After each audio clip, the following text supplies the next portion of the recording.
54.22คูณกับ7มื้อแสดงว่าทั้งต้นทุนและดอกเบี้ยจะได้สำนี้เนาะบัดนี้เฮามาลบกับ320เฮาก็จะมีรายได้อยู่ที่59.54เฮาจะไปคิดรายอยู่ที่500ซะเนาะทุกๆลิขสิทธิ์มันก็คือกันเนาะถ้าว่าเฮาอยากซื้อมูลค่าอยู่500เนาะซื้อ500นี้แสดงว่ารายได้มันแต่ครั้งเดียวมันจะส่งให้เฮาเลยก็คือ560ซองเนาะภายในมื้อเดียวเท่านั้นเนาะตัวนี้เฮาสามารถซื้อได้แต่ครั้งเดียวเนาะ260เด้เฮาจะมีรายได้มื้อละ34.89ดอลลาร์เนาะภายใน9มื้อนี้เฮาจะมีรายได้อยู่ที่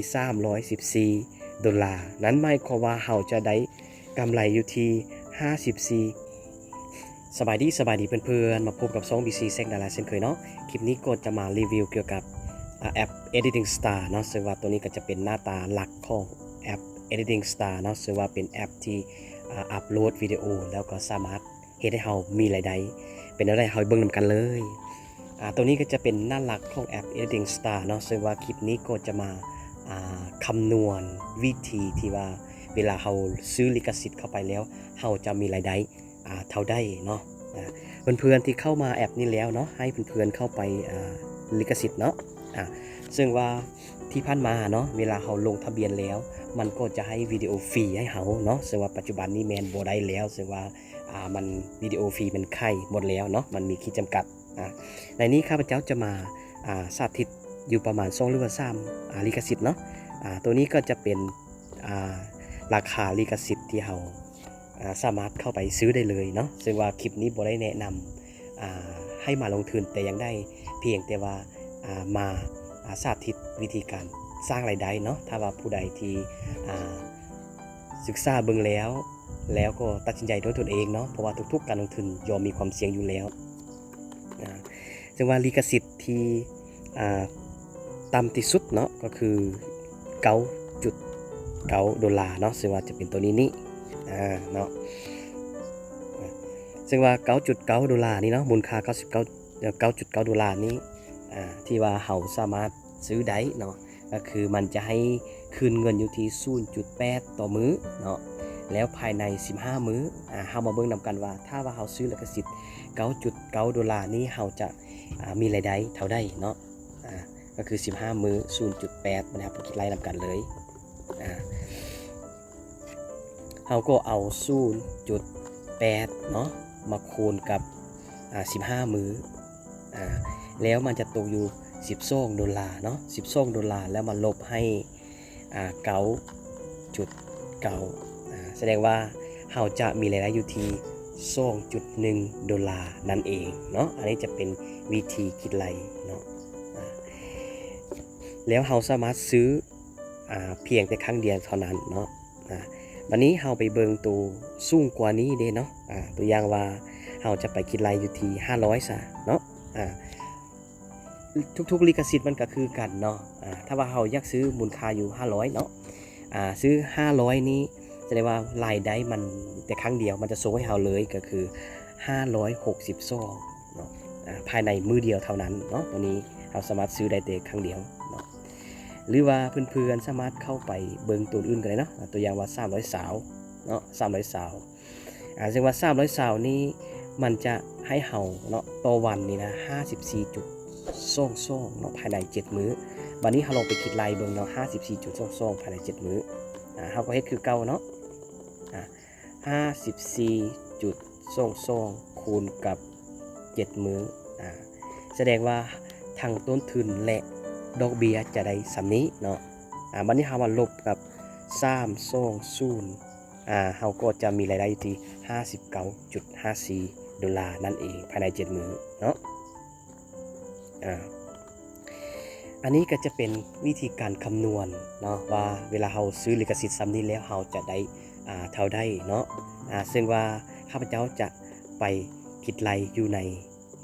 ตารางเลยเนาะตัวนี้ก็จะเป็นตารางที่ว่ารวมลิขสิทธิ์เลยเนาะในปัจจุบันนี้ก็คือมีจำนวนลิขสิทธิ์เท่านี้เนาะบ่ฮู้ว่าอนาคตข้างหน้ามันจะมีการเปลี่ยนแปลงแนวใดเนาะซึ่งว่าในเมื่อเฮาซื้อลิขสิทธิ์ ดังต่อไปนี้มันจะมีรายได้เท่าไหร่เนาะก็คือเริ่มต้นด้วย 9.9 ดอลลาร์เนาะ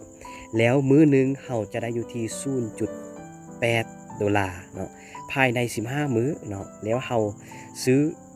ได้แต่ครั้งเดียวเท่านั้นเนาะรวมทางต้นทุนเนาะบวกกำไรนี้จะได้อยู่12 ดอลลาร์เนาะ12 ดอลลาร์มันลบให้9.9 นี้เราจะได้อยู่ที่2.10 ดอลลาร์เนาะถ้าว่าเราซื้อตัว18เด้เนาะถ้าเราซื้อตัว18นี้มื้อนึงเราจะอยู่ 6.35 เนาะแล้วภายใน3มื้อนี้นะเราจะได้อยู่ 19.05 เนาะซึ่งไม่ความว่าเราก็จะมีรายได้อยู่ที่ 1.05 นั่นเองเนาะภายใน3มื้อเนาะถ้าเราซื้อไล่กว่านั้นเด้เนาะ50ดอลลาร์เนาะเราจะได้อยู่ 55.10 ดอลลาร์อันนี้เดี๋ยวให้แต่มื้อเดียวเนาะรวมทั้งต้นทั้งดอกนี้เราจะได้อยู่ที่ 55.10 เนาะนั้นหมายความว่าเราจะมีกำไรหรือว่าส่วนต่างอยู่ที่ 5.10 นั่นเองเนาะถ้าว่าเรามาซื้อตัว99เด้เนาะซื้อตัว99นี้มันจะให้เราอยู่ที่มื้อละ 13.50 ภายในเวลา8มื้อเนาะเราจะได้อยู่ที่108 ดอลลาร์เนาะรวมทั้งหมดนี้แล้วเรามาลบให้99นี้เราจะได้อยู่9 ดอลลาร์นั่นเองเนาะถ้าว่าเราซื้อหลายกว่านั้นเด้เราจะได้เท่าใดเนาะเราซื้อ199 ดอลลาร์นี้มันจะจ่ายให้เรานี่มื้อละ 42.80 ดอลลาร์ภายใน5มื้อเนาะ5มื้อนี้เราจะได้ทั้งต้นทุนและกำไรอยู่ที่214เนาะนั้นหมายความว่าเราจะได้อยู่ที่15 ดอลลาร์ภายใน5มื้อเนาะอันนี้ก็เป็น199 ดอลลาร์ถ้าว่าเราซื้อตัว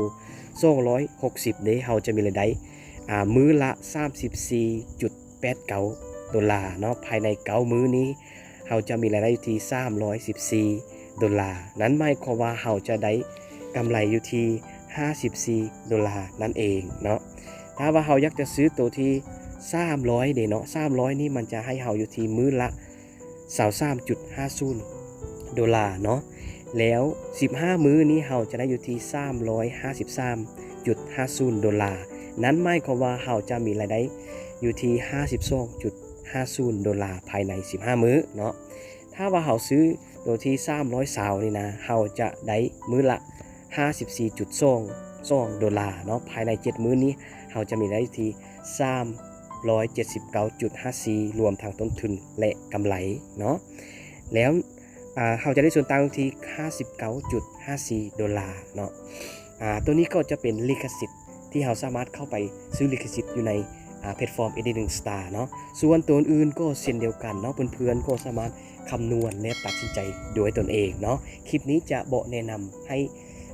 มาลงทุนแต่ยังได้เพียงแต่ว่าอยากจะมาแบ่งปันสิ่งดีๆนั่นเองเนาะคลิปนี้ขอจบเพียงเท่านี้แล้วเราจะพบกันในคลิปต่อไปสบายดี